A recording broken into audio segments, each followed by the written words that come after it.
गणेश भगवान की जय। बोलो आसानी मैया की जय।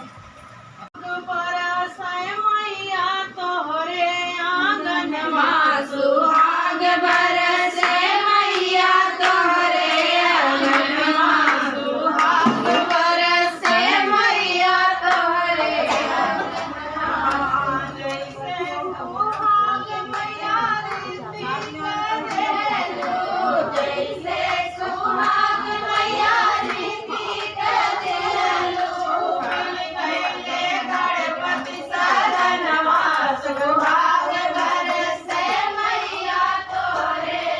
ठीक है, सेक फूट के आजा खिला के आई, ठीक।